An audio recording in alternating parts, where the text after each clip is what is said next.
Subling gisusi sa Provincial Comprehensive Enhanced Local Integration Program kon ICLIP ang natumbok nga issues and gaps sa implementasyon sa Retooled Community Support Program kon RCSP sa tuig 2022 sa gipahigayon sa DILG nga pulong-pulong program dungan sa hatid serbisyo caravan sa Provincial Government of Bukidnon Agosto 8, 2025 sa Barangay Tandong, Kitaw-Taw, Bukidnon.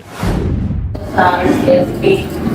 So, matanong din sa inyo kung sa mga issue, kung na-address ba siya or sa kay mga kayalan ko.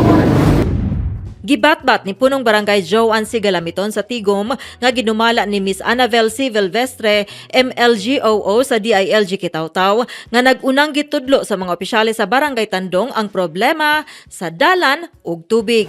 Ang isa sa mga issue nga nahisgutan ato kana yung mga sa dalan namo dayon tubig anong karon ang sa dalan so kaya karon na tagaan nami og kanang budget sa funded sa LCAC siya no so na ay 2.5 yan additional no 5 million o karon kamulo na siya nga gina-construct so at least nga medyo na sugda nagka-address no ang among concern dayon ang kana pong sa among tubig so isa pa pud na no sa amo ang concern nga wala gid mi tubig dire na ay source namo pero layo-layo gid siya. Sa kasamtangan, gihangi usab nila kang Governor Rogelio Nilpi Roque nga ma-priority sila sa sunod nga distribution sa patient transport vehicle sa pangagamhanang probinsyal.